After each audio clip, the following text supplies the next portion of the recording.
Jai Guru Jai Guru Jai Guru Jai Jai Guru Jai Guru Jai Guru Jai Paramahansa Yogananda Jai Guru Jai Paramahansa Yogananda Jai Guru Jai Jai Guru Jai Guru Jai Guru Jai Jai Guru Jai Guru Jai Guru Jai Paramahansa Yogananda Jai Guru Jai Paramahansa Yogananda Jai Guru Jai Jai Guru Jai Guru Jai Guru Jai Jai Guru Jai Guru Jai Guru Jai Paramahansa Yogananda Jai Guru Jai Paramahansa Yogananda Jai Guru Jai Jai Guru Jai Guru Jai Guru Jai Jai Guru Jai Guru Jai Guru Jai Paramahansa Yogananda Jai Guru Jai Paramahansa Yogananda Jai Guru Jai Jai Guru Jai Guru Jai Guru Jai Jai Guru Jai Guru Jai Guru Jai Paramahansa Yogananda Jai Guru Jai Paramahansa Yogananda Jai Guru Jai Jai Guru Jai Guru Jai Guru Jai Jai Guru Jai Guru Jai Guru Jai Paramahansa Yogananda Jai Guru Jai Paramahansa Yogananda Jai Guru Jai Jai Guru Jai Guru Jai Guru Jai Jai Guru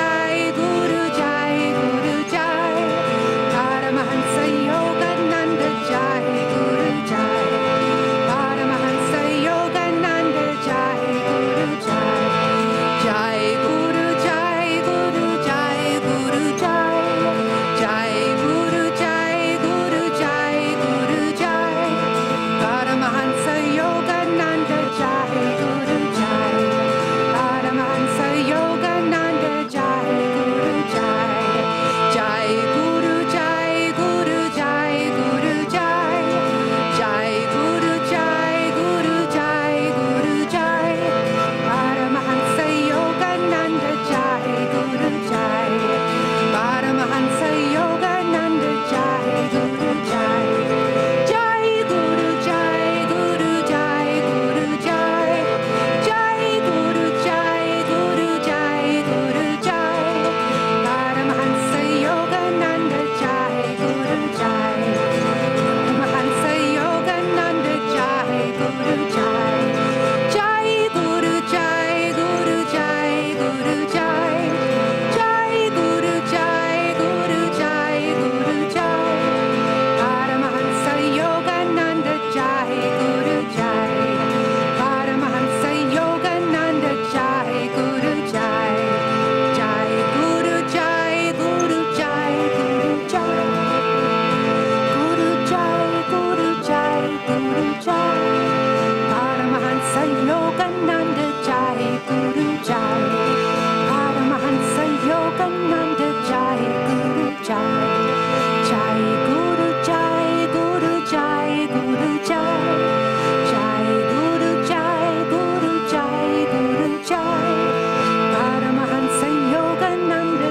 Jai Guru Jai Paramahansa Yogananda Jai Guru Jai Jai Guru Jai Guru Jai Guru Jai Jai Guru Jai Guru Jai Guru Jai Paramahansa Yogananda Jai Guru Jai Paramahansa Yogananda Jai Guru Jai Jai Guru Jai Guru Jai Guru Jai Jai Guru Jai Guru Jai Guru Jai Paramahansa Yogananda Jai Guru Jai Paramahansa Yogananda Jai Guru Jai Jai Guru Jai Guru Jai Guru Jai Jai Guru Jai Guru Jai Guru Jai Paramahansa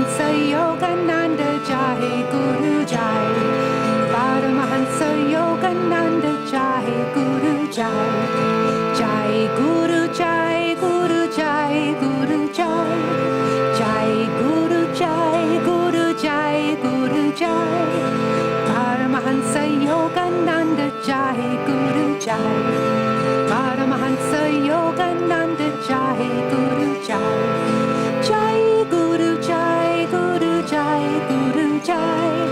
Jai Guru Jai, Guru Jai, Guru Jai. Paramahansa Yogananda Jai, Guru Jai. Paramahansa Yogananda Jai, Guru Jai. Jai Guru Jai, Guru Jai, Guru Jai.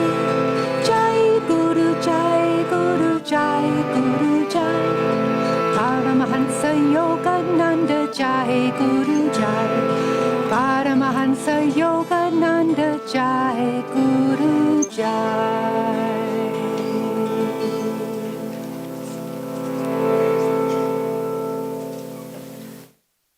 Beloved Guru, Paramahansa Yogananda Ji, Saints of all religions, we humbly bow to you. Beloved Lord, we feel your soul call, drawing us to Thee. Help us make our pilgrimage into Thy arms. Guide us and bless us along our way. We are Thine. Be Thou ours. Om. Peace. Amen. Please be seated.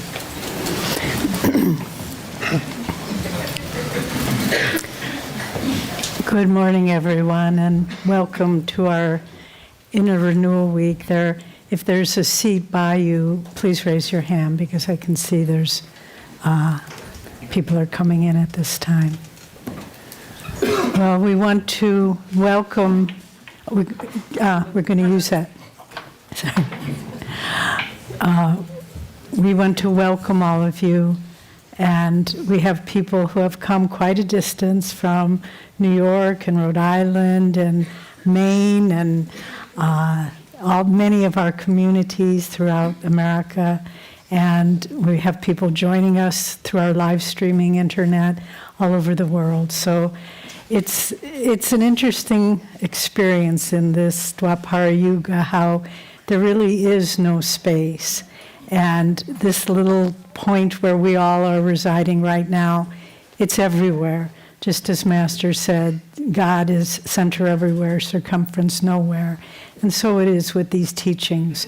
Whenever we share them, whenever we talk about the great blessings that Master gave us, we're speaking on a place of timelessness and spacelessness, and we invite you during this week to try to dwell in that space. Try to let go of all your worries and preoccupations and what you're going to do next week.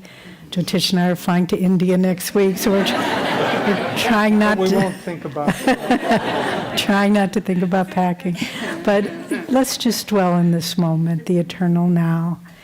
And in preparation for that, we're going to do something that is from a timeless, spaceless experience, the blowing of the conch. As you know from the Bhagavad Gita, the conch represents the call of the Pandavas, which represent the chakras. So this is the sound of the chakras calling us within.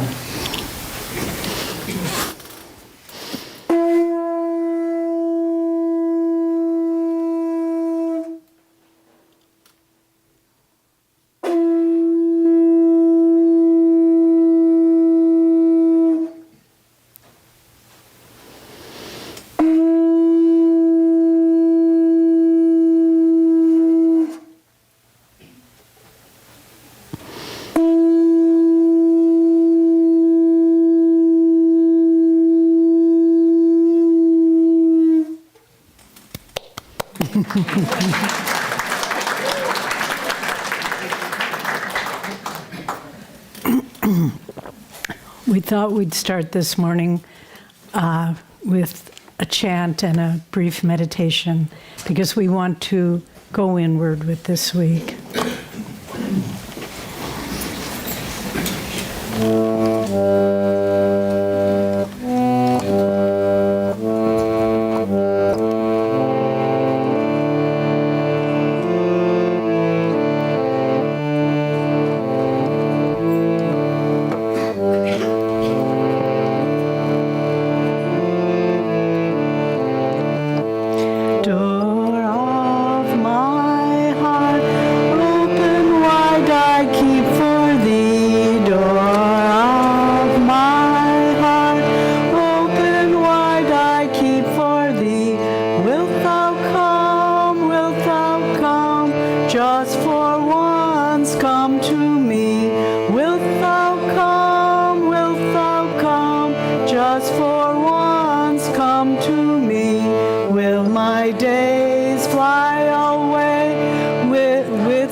Night and day, night and day, I look for thee night and day.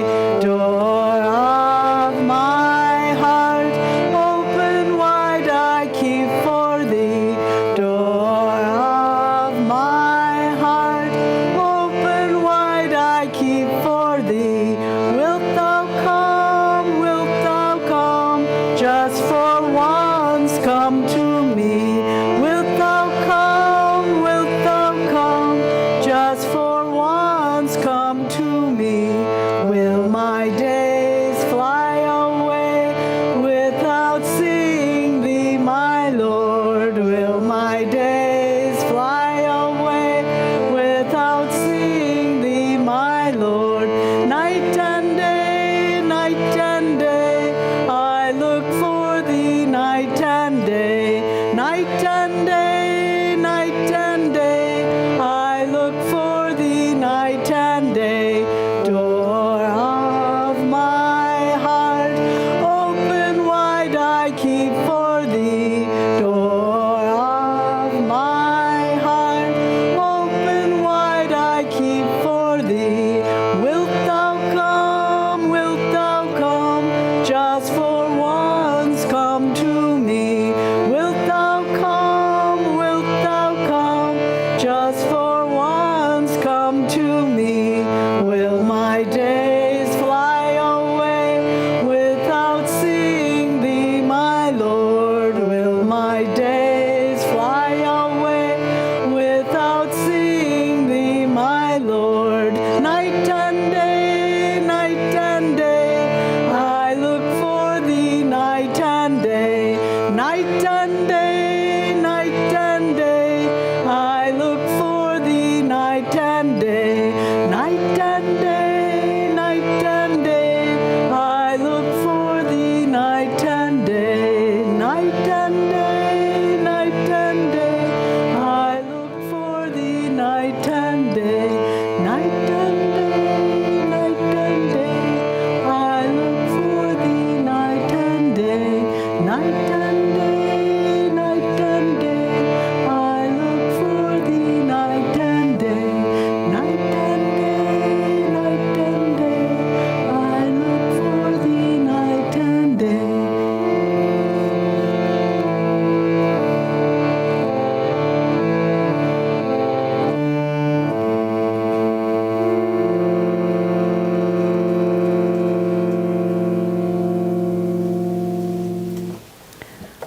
Let's meditate briefly.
Shanti, Shanti.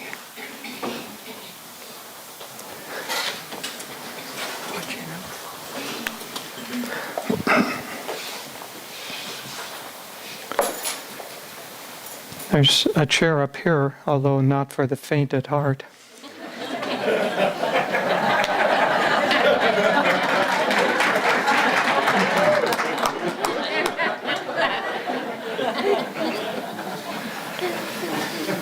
So this morning, the topic is the inner pilgrimage.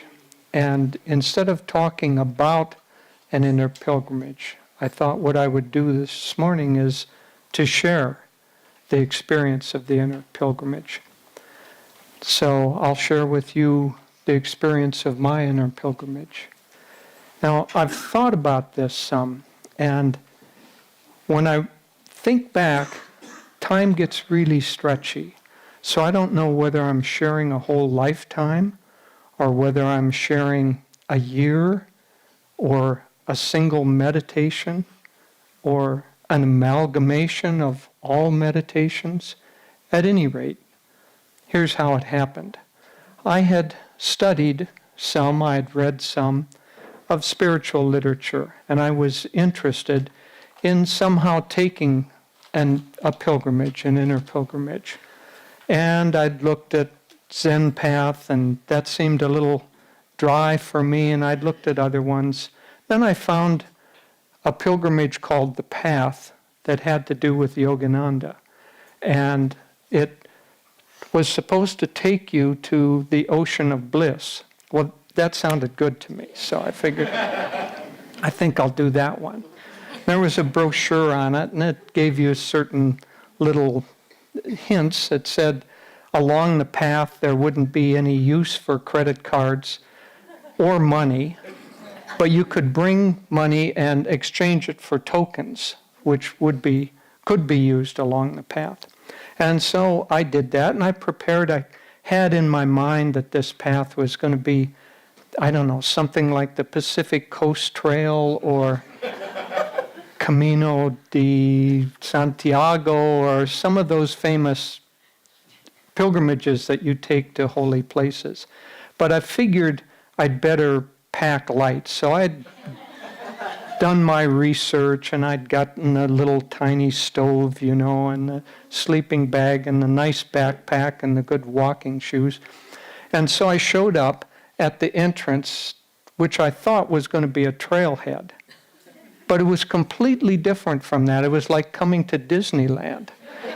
There was this big kind of village there with lights and shiny things, and there was a place you could exchange your money for tokens, and I'd saved up a few $100s, and I got my tokens, and there were others, and they must have been more concerned because they were exchanging thousands of dollars. And so we came inside, and just kind of like Disneyland, that entrance where it's kind of a village. It looked a little hokey to me because I wasn't expecting it to be that way. But then we started off, and there were carts there. So if you wanted to carry things, some people came with the backpacks, and others had little carts and medium-sized carts and big carts. You could push those along, and some people were roller bags. It was really a mixture. And there was this one fellow, kind of a big, heavy fellow, red-faced, and he had somehow managed to put 4 carts together, all piled with goods in them. And he was pushing that rig along. And so we started out, and it was a beautiful day. The path was wide and paved, and everybody was going along having a good time. And we were, I was walking along, and others were dressed kind of like me, and some were pushing carts, and of course there was this big fellow. And then I saw this one man kind of going, and he was helping push carts. And he didn't have any backpack at all. All he had was slacks and a t-shirt, and on the back of the t-shirt it said plain living, and on the front of the t-shirt it said high thinking.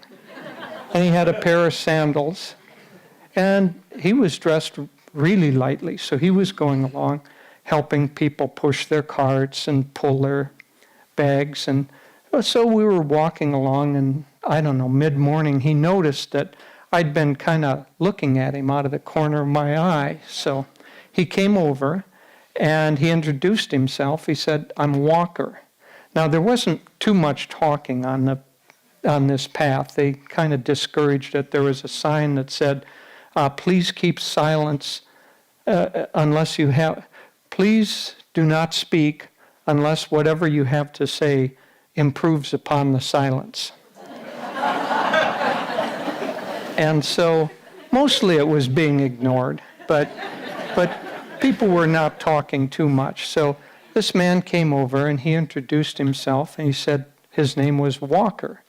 And I didn't know whether that was, one of these handles that you get along the trail or his real name, whatever. And he said, "You want to help me push some carts?"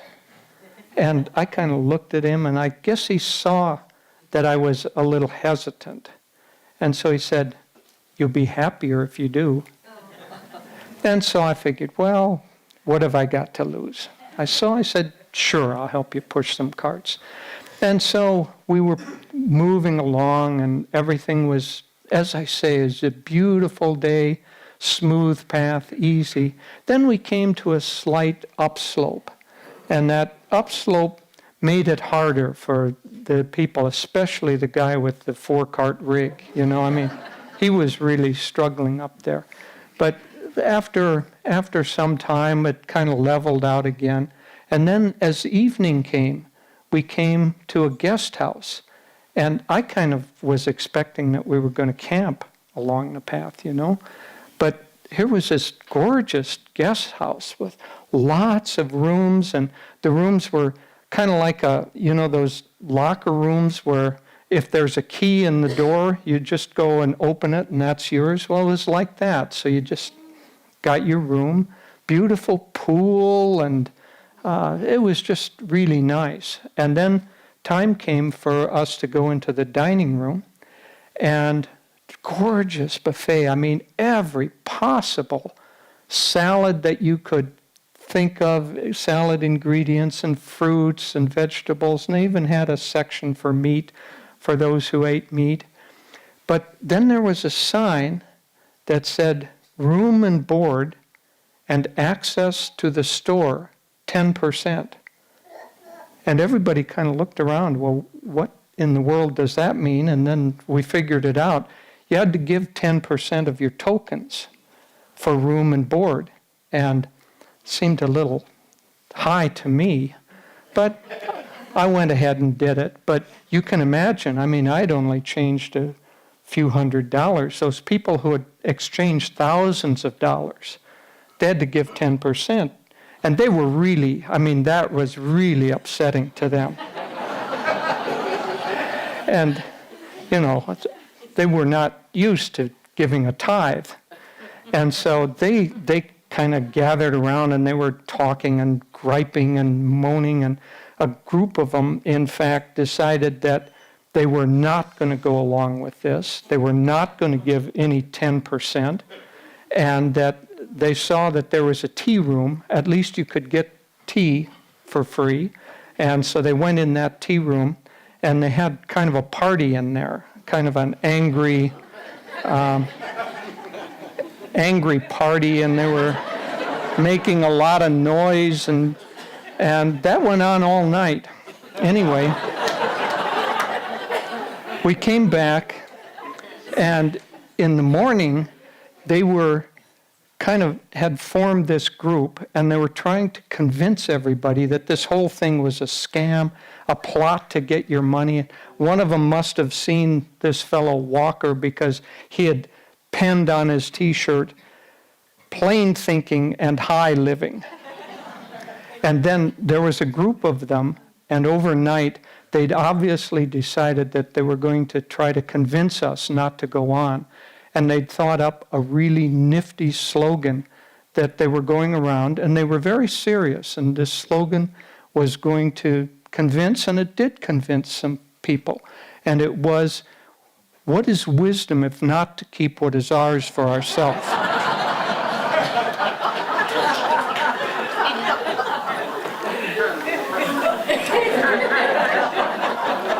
And so a lot of people turned back that first day. But then the part came for free access to the store.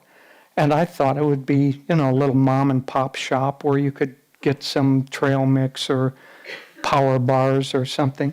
But I went in and it was like a Walmart. I mean, it was huge. It had a furniture section. It had appliances. It had carts that you could get. Well, you can imagine the fellow with the 4-cart rig. He had really piled it up. But then there was a sign that said, feel free to use whatever you want. Return it when you're done. And then there was a little note saying return station 1/2 mile. So everybody was, well, not everybody, a lot of people were piling up their cart and started off. But I got a few power bars because I wanted to travel light. And so started off, and then it was the first time that I realized that the management for this place had a kind of a dark sense of humor. Because you went out the store and around a bend, and then there was the return station, and it was right at the base of a long flight of stairs. And so obviously, nobody was going to take their carts up the stairs, so everybody was returning everything that they'd gotten in the store. Well, almost everybody. The fellow with the 4-rig cart, he had 2 pull bags. He had a backpack, but he'd swung it around so that it was on his front. And believe it or not, he had a plasma TV strapped to his back. And I think even he was a little embarrassed. I came up and I looked at him because he had a cap on that said San Francisco 49ers. And I kind of looked at him quizzically, and he gave this little smile. He said, the TV's for next year's Super Bowl. And so we went on, and that was the last time I ever saw that guy. I don't know whether he made it or not. But after the flight of stairs, it kind of leveled off. And so we walked. And each night, as we walked, you came to a guest house. Of course, they got smaller because people were turning back. But you came to the guest house, and still, beautiful buffet, beautiful everything you wanted. Of course, the stores now were just kind of more minimalist, but you could get whatever you wanted, but always still 10%. Room and board, 10%. Sign said, take whatever you want, please return it when you're done. And so that went on, and it was, I think it was the 3rd day, no, it was the 4th day. I was standing in line because, there'd be a line going in where people were kind of counting out their remaining tokens and figuring out 10%. And then there was another entrance that said, for those who want to give more. And I'd ignored it all along, but of course nobody was lining up there much. And I was in the line, and I was counting out my 10%, and then I started chuckling. So I stepped aside, and I was kind of laughing, and I thought, there's a trick to this. And Walker came over, and he said, did you figure it out? And I said, I think so. He said, well, that's good. And I said, what did you do when you figured it out? He said, well, I upped my tithe. And I said, well, how much? He said, all the way. And I thought, well, isn't that interesting? So I went over to this line that said, for those who want to give more, and I took my little purse, and I threw the whole thing in there. I gave 100%. Because what I'd figured out was after you'd given 100%, you could keep giving 100%, all the time.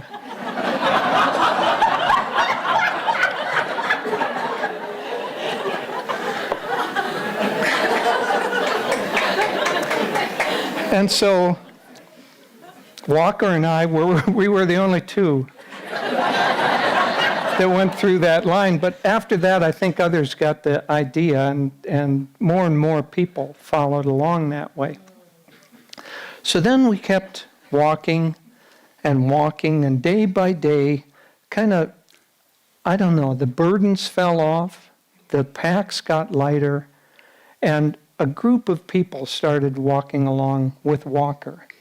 And so we would stop at night, and sometimes he would sing songs, and sometimes it was obvious that he had walked the path before. Sometimes he would talk about that, talk about the attitudes of success on the path. Sometimes he would teach us some techniques. And gradually we walked along, and people just got lighter and lighter, not just the packs, but kind of mentally and emotionally, things seemed to fall off. And as they fell off, you just got happier and happier along the path. And there were other people, lots of other people walking who didn't want to walk with us, but we were open to anyone joining that wanted to. And so people would come and they would join, and there was one fellow who had joined a couple of days earlier, and he still had a pack that he was carrying, but somebody came up and asked him if they could join. He said, well, you can join, but we travel light and we travel fast. And while it was true, it sounded like the line out of an old John Wayne movie or something, but pretty soon he was along, and he dropped most of his stuff with his pack, and every night you'd come and there was a place to stop, and they tended now to be more little tents and campfires than these big kind of gaudy guest house that was like the first one we stopped at. And as people went along, I noticed that they began to drop off things that they had been clutching to themselves. I saw one woman who had been writing in a journal all the time, and every night along the way writing in a journal. And then I saw one morning as we were walking along that she had thrown the journal aside, and I saw the cover, it said regrets. And there was another person who had these plans, and every night they were plans for what he was going to build when he got to the end of the pilgrimage. And he worked on them and worked on them. Then one night, I saw him use the plans to light the campfire. And there was a woman who had a big photo album, and it had pictures of her kids and family and her grandparents and great-grandparents and loved ones and people who had passed away. And it was obviously really precious to her. But then one day, walking along, I saw that she had put that little album there and made a little shrine with flowers and left that behind. And then the last thing I noticed was floating down, we were then walking by a little stream, and floating down the stream was one of these journals. And my immediate thought was I had to grab that and get it out because it's polluting the stream. But then I saw the cover, and the cover said, "Mistakes I've made." And so I figured it was going to, if I got it out, it was going to pollute the owner a lot worse than it was going to pollute the stream. And so we kept walking along, and this, as I say, time was stretchy. I don't know how long this section took, but it was like this was the first section of the journey. And then we saw people on the other side of this stream, a river by this time, walking the other direction. And we didn't know why they had turned back. And somebody called out, "Why have you turned back?" And one of them said, "We didn't pass the exam." And we thought, exam? And then there was a sign saying, exam ahead, 25 miles. And so we went to Walker because we were nervous. We saw a lot of people coming back. And so we asked him about the exam. He said, yeah, there was an exam. And he said, but we haven't been preparing. We haven't been studying for anything. He said, I don't know. You don't need to study for this one. I think most of you are pretty well prepared. But still, of course, it was nerve-wracking. And so we got to that place, and it started out that there was a kind of a changing room for men and for women. And you went in, and there was a pool there, and soap, and you took off all your clothes, and you scrubbed down, cleaned yourself really well. And then they had steps that led down into this river, and you had to then wade across the river and steps up on the other side. And somehow, I don't know, it felt very, very cleansing. It felt like, I don't know, going into the Ganges or maybe the River Jordan or something like that. But it felt like there was a transition point there where you came out feeling really clean. And of course you had to leave everything on the other side.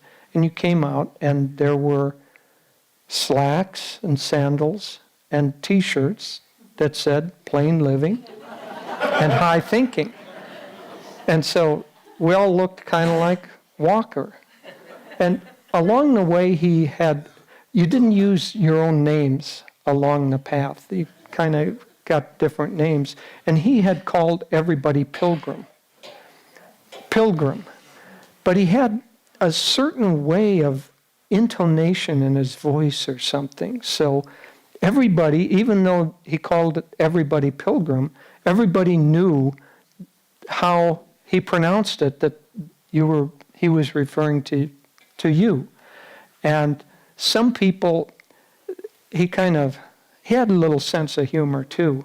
There was one person who was really annoying, and he tended to call him Pilgrim.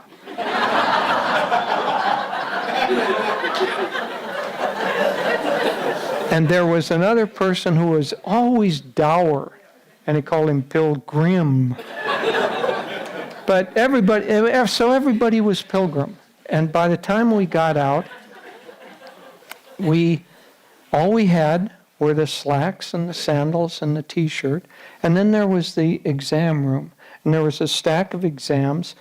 And I don't know whether you've seen the exams that you do in college where they have the blue covers and, the pages of exam questions and kind of a seal on it. So I picked up one, 8.5 by 11, and it looked like there were 15 or 20 pages inside, but I couldn't tell it was sealed. And on the cover, it said, 1, please answer honestly. 2, you may return as often as you like to retake the exam. 3, begin when you hear the conch.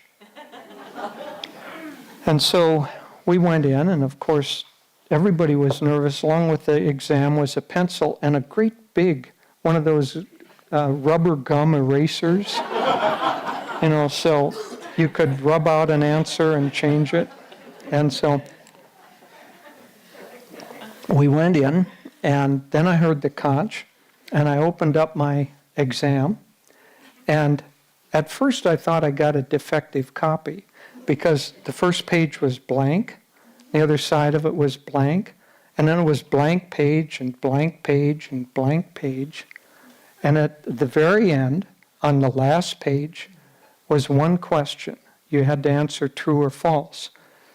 And the question was, from now on, I embrace as the only purpose of my life the search for God. True or false? And people were thinking about that, taking it seriously. And a lot of people, especially Walker's group, checked the true box for that. And some people looked at the cover and thought, well, you come back and retake the exam if you want. So they headed back the other way. But then after the exam, the trail, the path, changed in temperament a lot, because then we started coming into the high passes. And it took total focus, because it wasn't so much it was dangerous, it just took all your focus and concentration to walk along the path there. And the first section of that, there was a high cliff on one side, but somehow there was moisture, and the covering of the path there was with clay, and the moisture had made it really, really slippery, almost like ice. And so it was really easy to slide off. Now, it wasn't dangerous, but when you slid off, there was kind of shale, and so you tend to slide down this slope, and then it took you a lot of effort and time to kind of clamber back up and get onto the path. And everybody was slipping off and clambering back up.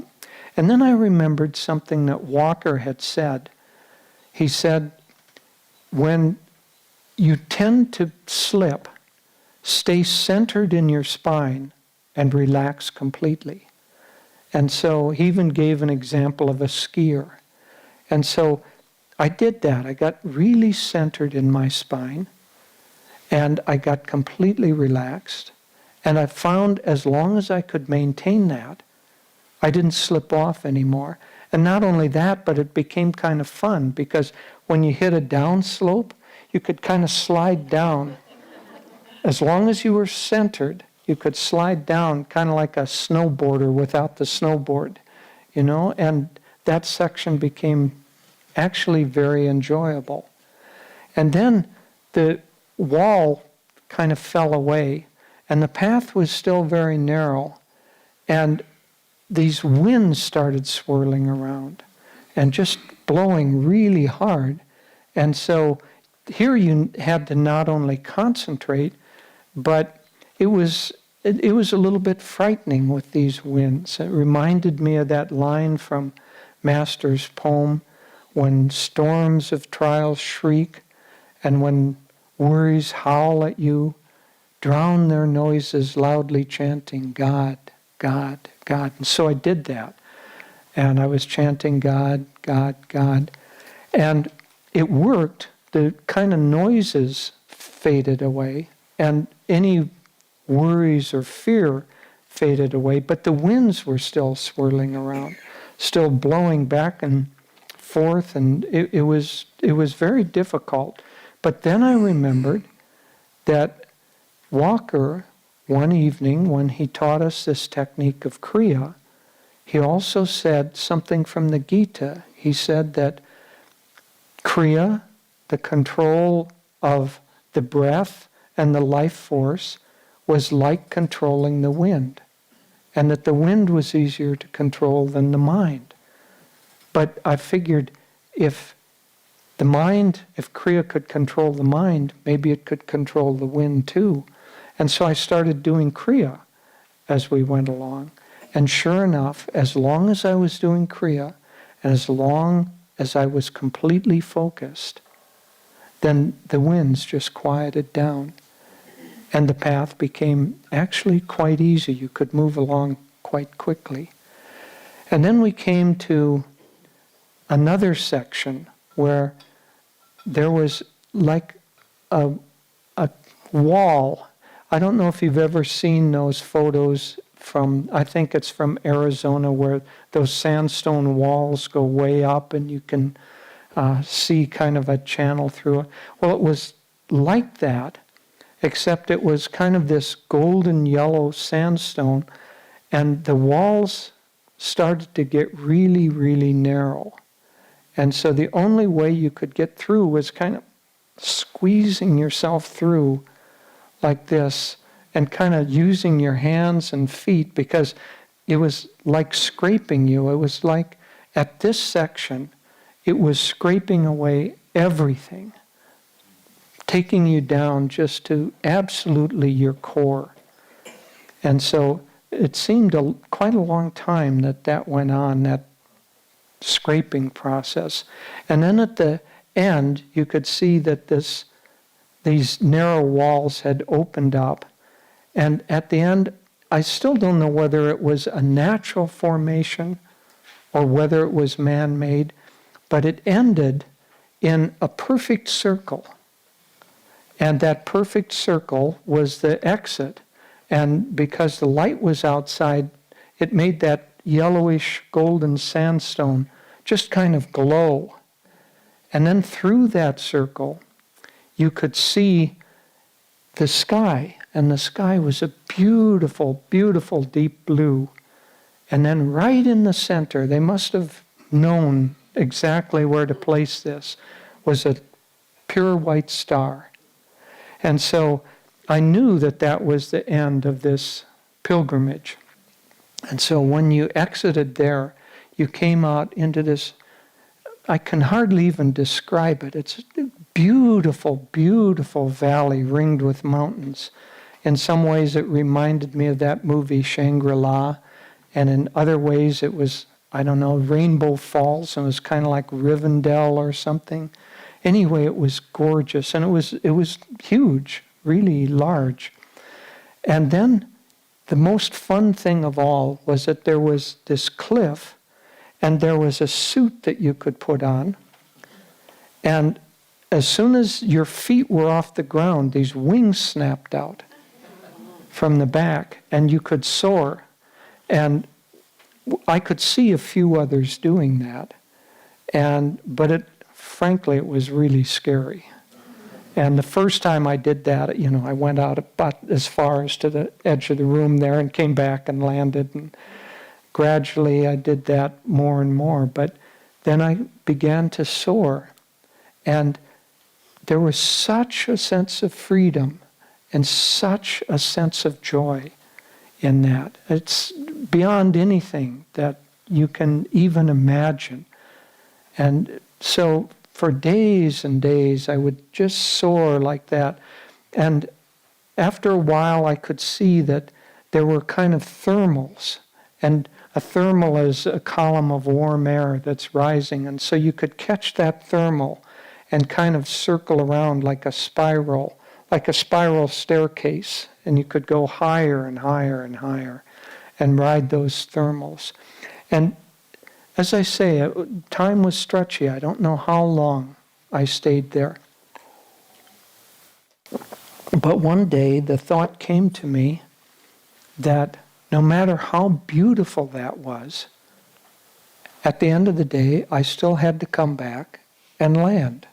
And my feet had to touch ground again. And it began to weigh on me a little bit. And I wanted to somehow, I knew there was something more.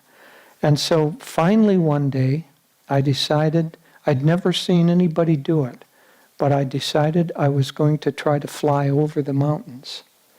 And so I did that. I rode a thermal like higher and higher and higher until I could fly over the mountains. And then kind of the same landscape, more or less, that we had walked along, opened up. And from point to point, I could see other thermals rising. You could see them in the distance, kind of shimmering as the light changed. So I went from thermal to thermal, but always there was, whether it was a wind or the way that they were arranged, it was like they were taking me back again to where we had started. And so kind of mid-afternoon, I came back and I looked down and I saw the same entrance, the same Disneyland-like entrance to the path, and I saw a walker. And he was there as if waiting for me.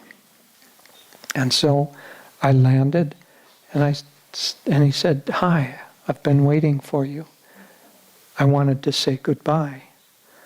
And I said, "Well, why are we back here? Right where we began?" And he said, "Well, certainly you didn't think this journey, this pilgrimage, was about taking your body from one point to another. I said, yeah, but we're back at the same place. He said, well, the place may be the same, but you're not the same. And so I said, well, true.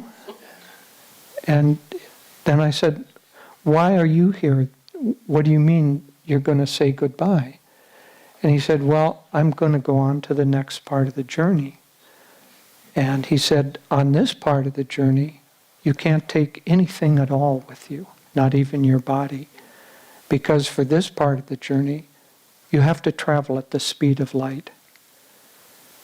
And I said, well, can I go with you? And he said, if you're ready. And the way he said it, I knew intuitively that I wasn't quite ready. And so then there was a little commotion, some kind of shouting or something at the entrance to the park. And I looked over and caught my attention for a little bit. And then when I looked back, all there was were a pair of sandals and a shirt, a little pile of clothing. And there was a note on it. Said, use this if you want, use these clothes if you want. When you're done, pass them along to someone else. And it was signed Walker. First time I'd ever seen him sign his name. But he had this squiggly little handwriting. And the loop of the K, he had crossed that so it looked like a T. And so I took off the wingsuit, and there was a return station, as always. And I put on these clothing, and the shirt said plain living and high thinking. And I thought, I guess I'll go push some carts. And then I noticed that there was a whole stack of his t-shirts that he'd left there. Enough for anybody who wanted to put one on. That was the best story I ever heard.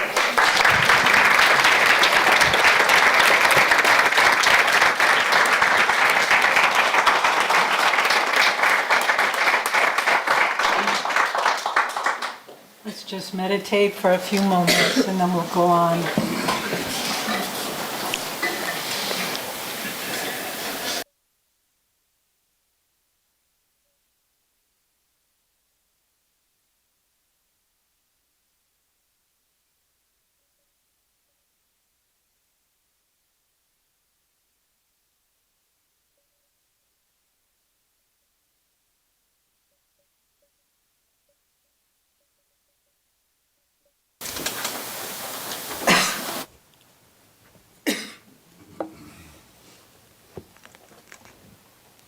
Om Shanti, Shanti, Shanti.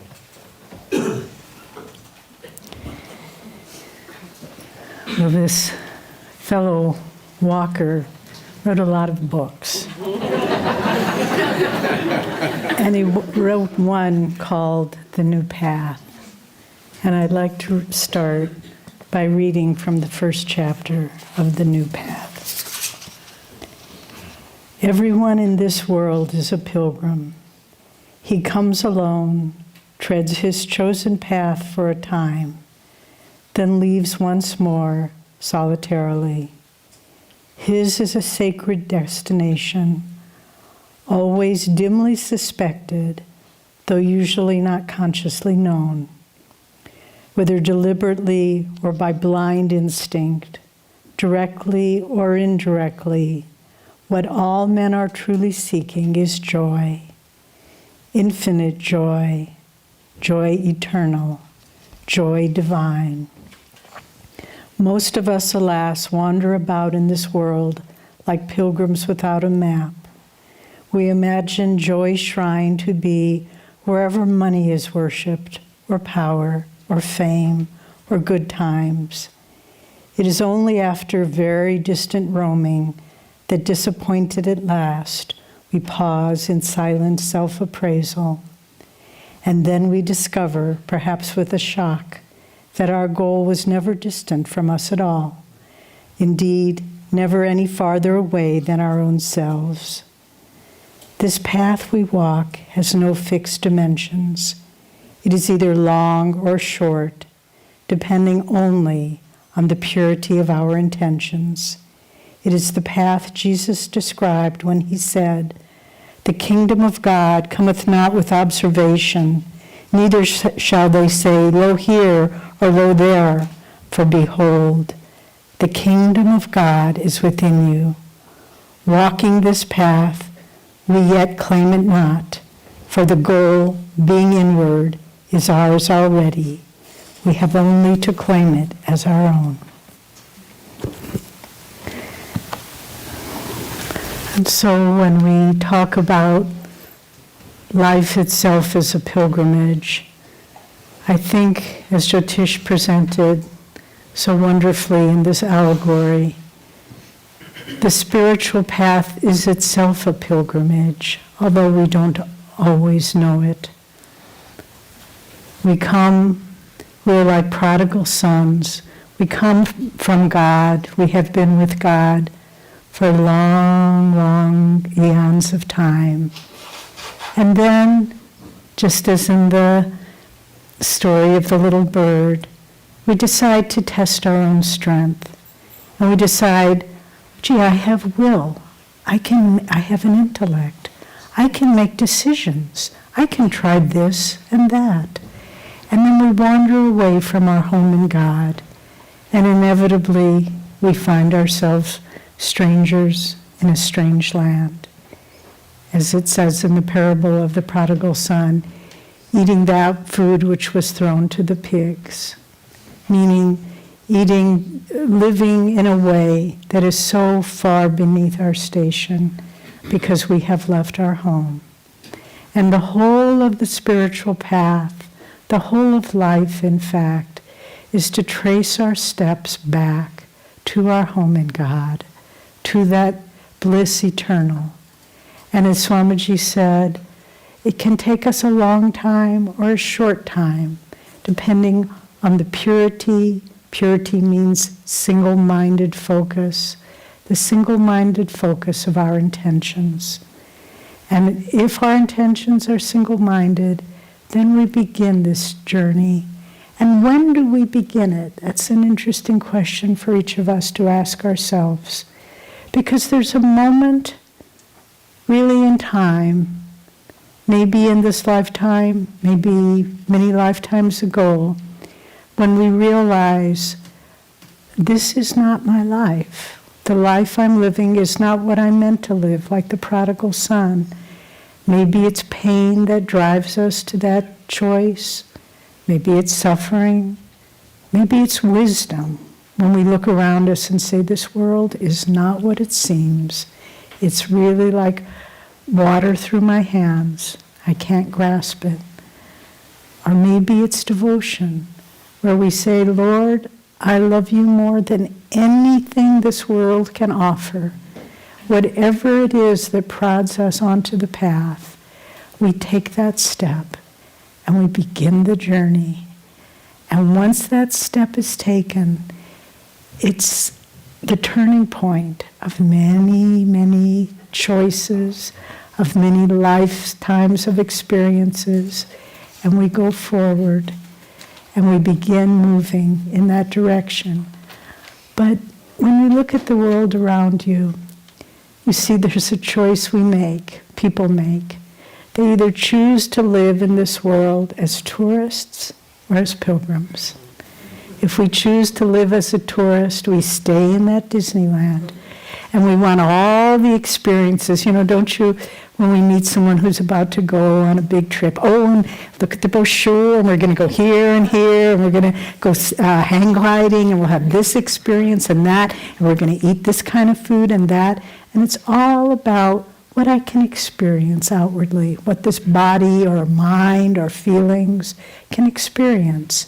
And most people live their lives that way as tourists, strangers in a strange land. But if we choose to live our lives as pilgrims, we begin the quest for the sacred. And then everything, we look for that sacred. And I don't know about you, but we've had the opportunity to be in many holy sites, and you see people coming, and even though they've taken their body to a sacred place, they're still tourists. And they're looking at the art and the architecture and taking pictures of themselves in front of the statue of St. Francis. And even those who begin the path, they're still doing it to some extent as tourists. But we need to understand that once we begin the spiritual journey, every day can be a pilgrimage if we consciously do it as such. Every day when we wake up, we are awakening into God's sacred realm. And the light and the color and the fragrances, every day it's different. And the whispers from eternity, how God is speaking to you each day is different. And each day it applies to exactly what you need to hear. If we live our lives as pilgrims, if we walk the sacred way that takes us to our ultimate pilgrimage goal, and that's union with God within, because all of life is an inner pilgrimage. I remember some years ago, Ananta was giving a lecture at Spiritual Renewal Week, and he had a wonderful line that we love to share. He said, people say, oh, the spiritual path is so long, it's so long. And he said, it's not long at all. It's about 2.5, 3 feet. It's from the base of your spine to the spiritual eye. And that's the journey. But what a journey. Because it's the most subtle of all journeys we will ever take. And it takes everything we have, as Jyotish was describing, to move forward on that journey. And so I'd like to share a bit now. What are some of the aspects of this journey? First of all, it's how consciously we begin it. I know for me, I read the autobiography of a yogi and thought, oh, that's nice. What else? And then I came to Ananda and thought, this is a nice place. Yeah, nice people here. And for me, maybe I was a little slow. I was probably one of the ones who was pushing the carts along, trying to get them up the steps. It was several years before I realized I made a choice. I didn't see it. I just thought I was kind of drifting along with circumstances in my life. But I made a choice. And that choice was to leave everything behind and try to find God. So go back to that first conscious moment when you chose to be on this pilgrimage, this inner pilgrimage, and remember that. Remember your goal. Remember why you started. I remember many years ago when I had my first Kriya initiation with Swami Kriyananda, something told me this was a watershed moment in my life. And I spent the whole week prior in seclusion, silence, fasting. And then when I consciously took Kriya, it was a great blessing. Because so the extent that we walk the path consciously every day, not, well, next week I'm going on pilgrimage, and so this week I can be kind of rude to people. No. Every day you walk the path, the inner journey to God. And if we can do it ever more consciously, really that's, if we did only that one thing, we would find God.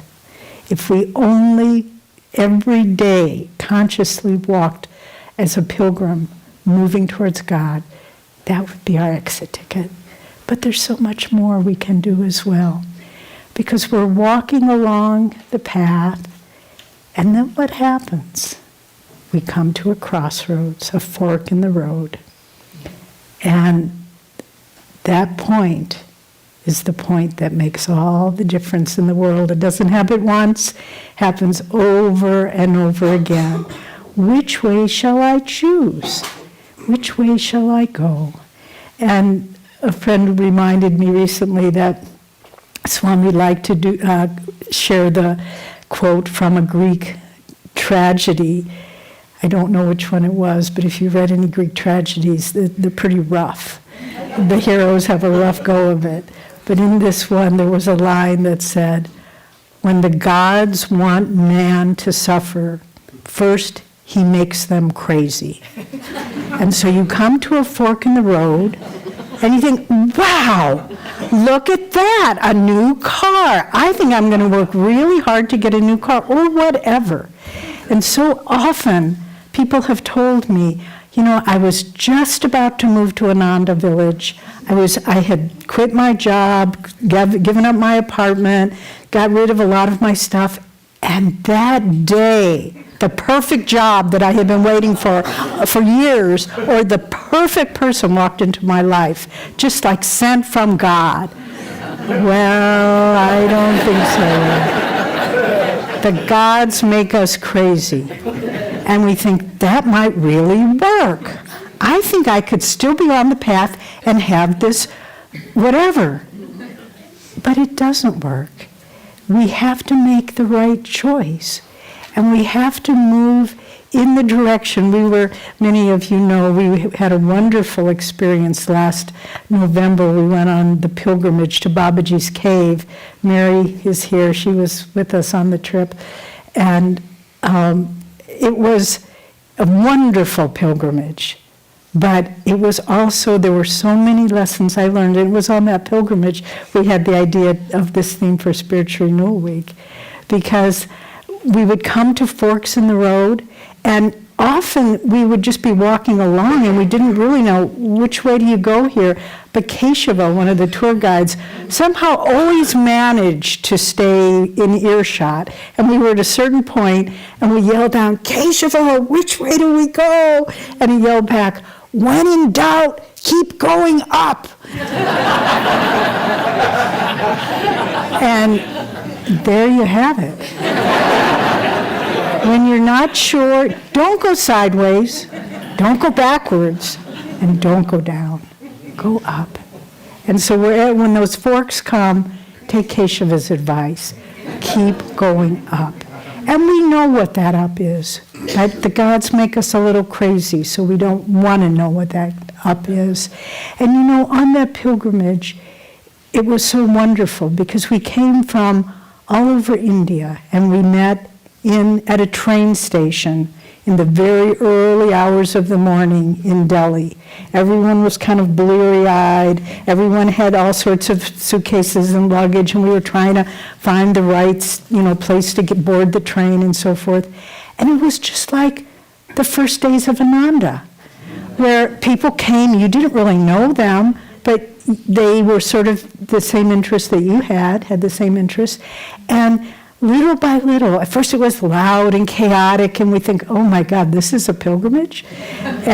But then little by little, people got their stuff all put away, and it became quiet. And then by the next day, we began the conscious climb. And so it's like that. The choices branch out before us. And people give us advice, but we think, oh no, they don't know. And and it's because of our karmic tests. People, maybe you're saying, have a choice in front of you, and you ask advice of someone you trust, and they say, I wouldn't do that if I were you. And you think, oh, you don't understand. And then you ask another person, and they say, I wouldn't do that. Oh, they don't understand, and on and on and on and on, until finally one person says, well, if you want to do it, do it. And you think, they understand. But, even it's such, not to take it lightly, because it's such a powerful lesson. Masters, I think he was grooming him to be his successor, his disciple Richard Wright. He went with him, his diaries and the autobiography of a yogi. He went with him to India in 1935-36, met Sri Yukteswar, touched his feet. You know the rest of the story? He got back to America. Swami tells it without mentioning names in The New Path. And Richard said, Richard has passed away, so we can share the story. He said, Master, I have to go to Philadelphia to do something. And Master said, they were in the East Coast, they had just landed. And Master said, you're going to buy a ring for a girl, aren't you? And Richard said, how did you know? And Master said, don't do this. And Richard said, you don't know anything about her. And Master said, I know everything about her. You won't have a day of happiness.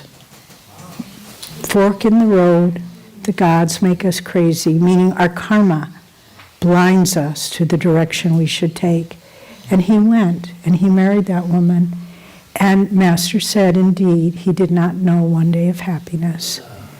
So be mindful of those forks. The karma, it's there, but we can transcend it. If we keep trying to see clearly. Now, how do we see more clearly? Like tomorrow, our whole talk will be overcoming karma on the path. So we'll just touch it lightly here. But on this trip to Babaji's cave that we took, at first it was sort of gentle up and down for the first half, but then the last half was straight up. And and there was one man on the pilgrimage, and this is true, not allegorical. He had a deformed spine and short leg, and I thought, how in the world is he ever going to do this? With cheerfulness, with joy, he made it up to the top and back. I couldn't believe it. He was an older Indian man, but so much did he want to make that journey that he did that. And so how can we overcome the karma as we move along? How do we find the strength of purpose? Well, for one thing, I find it helpful to walk with people who are a little faster than I am, who are a little stronger than I am, and it keeps me going. If they can do it, I can do it. We'll keep doing it. We'll keep doing it. And if you walk alone, to find your own spiritual rhythm, to find the strength within yourself that you just don't stop, you keep going. I can overcome this karma. And you keep moving forward. And you keep saying, whatever comes, I have the strength to overcome it. And just as when we reached Babaji's cave, I was a spent force. I was exhausted, but we sat down there. The blessings were unbelievable because we had all made that journey, and it wasn't easy for anybody, but we did it. And it was symbolic of saying, however hard this is, we're not going to stop. We're not going to go back to the bus and wait in the bus while other people are making the trip up. And that's what the tourists do. They go back to the bus and wait. And so and then there are pitfalls along the way too. When we were coming down, our tour guides, Diane Keshava, said, there'll be an older woman at a little farmhouse, true, and she'll offer you tea. Don't take it. Our pilgrims have taken it last time. It's not sanitary and everybody gets sick. And so there are little things along the way that, this will make it easier. Have a nice cup of tea. Take some time off. Go easy on yourself. Beware. Just keep going. And then finally, the determination to say, I am not quitting no matter what. Maybe I won't. Maybe I'll make it to the goal, and it won't be what I thought. Maybe I'll make it to the goal, and they won't let me in because I'm not ready. It doesn't matter because it's an inner journey. Anandi just shared with me this wonderful article, and please don't ask me because I'm leaving and I don't have time to get it to you. But it was the story of Andy Lyon. Many of you remember him. He was called Gone Hiking. Andy was a young man, true story, all this, who came to Ananda. I don't remember the first year he came. He was in his early 20s. When this article was in Backpacker magazine. You can maybe do some searching and find it. When he was 19 in college, Andy was diagnosed with Hodgkin's lymphoma. And they were able to do chemo and different treatments, and it looked like it was gone. And then 2 years later, it was come back way widespread. They did more treatment, bone marrow transplants, all sorts of things. Looked like he was okay. 6 months later, more widespread. Diagnosis, terminal cancer, 2 years to live. So what did Andy decide to do? He decided to hike the Pacific Crest Trail. He said, if I've got 2 years, okay, let's use it. And he said, why am I doing this? Because I want to show that I'm stronger than the cancer. And that cancer is an allegory for our karma. He was determined, and he didn't tell anybody on the trail that he had terminal cancer, that it was growing at a very rapid rate in his body. He just set off, a young man, to hike the almost 3,000 miles from Mexico up to Canada. And people in good shape have a hard time with that journey. And he met many wonderful people. He told no one and what he was doing, but he had that determination. Sometimes he had to take time off. He'd fly back to his parents' home in Laguna Beach, but then get back on the trail. And then finally, he'd made it very far. And he was up in Washington, Yakima, Washington. And the tumors were growing so fast that they were pressing on his spine. And he was starting to lose feeling in his legs. He couldn't walk. So he was crawling. He was crawling on the trail. And then finally some people came by and he said, I think you better take me to the hospital. So they took him to the local hospital in Washington. And it was a small town, a small hospital. But they were one of 90 hospitals in the country that had this new drug that shrinks tumors, a new chemo drug. And he said, give it to me. And so he took it. The tumors shrank enough. I mean, it wasn't curative. It was, maybe it would give him a couple of weeks. The story got out. People joined him. And Andy finished that walk. He made it to Canada. And he said, it was simply about proving I could overcome anything. 10 months later, he came to Ananda with his mother and sister. They were at the Crystal Hermitage guest house. And 4 days later, Andy passed away. But that is an inner pilgrimage. Andy did it for us, not only for himself. He did it to show us that there's nothing that can stop us on this journey if we say, I am stronger than any adverse circumstances. And this is our path. Don't get discouraged. Whatever happens, just if you're crawling on your hands and knees, you do that, and help will come. And a miraculous drug that doesn't exist anywhere else will be there for you so that you can finish your journey. And that's God's grace. If when God sees there's nothing that's going to stop this person, not bewildering forks in the road, not steep uphill climbs, not adverse karma, when God sees there's nothing that will stop us, that grace comes, and he said, we will finish together. And Andy left us that legacy. And so, as we started off saying, Walker wrote many books, and one of the last books he wrote was about a pilgrimage. And it was the pilgrimage to Guadalupe. I read from the first chapter of The New Path, and I'll just close with the last page from A Pilgrimage to Guadalupe.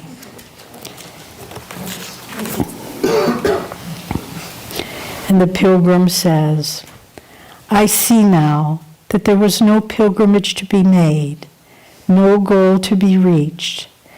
I turned and rejoicing to my companion, he was walking with an older man, and to my amazement saw there not a slightly cynical, furrowed-browed man, but a young girl smiling at me radiantly, the Virgin of Guadalupe.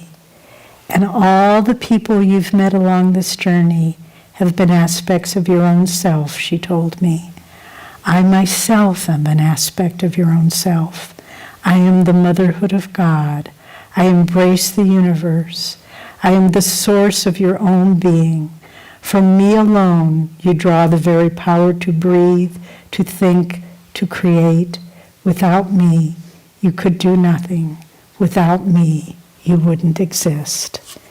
And so, everyone we meet on this journey, from Master to Swamiji, to our Guru Bhais, who I know you feel as I do, a great honor to walk this path with such souls as all of you. Everyone is just an aspect of your own self. Everything you experience is some alignment of consciousness within your own self. That's all it is. And when we get the secret, when we see behind the veil, we realize there's nowhere to go, but we rest like the prodigal son returning in the eternal bliss of our own nature. God bless you.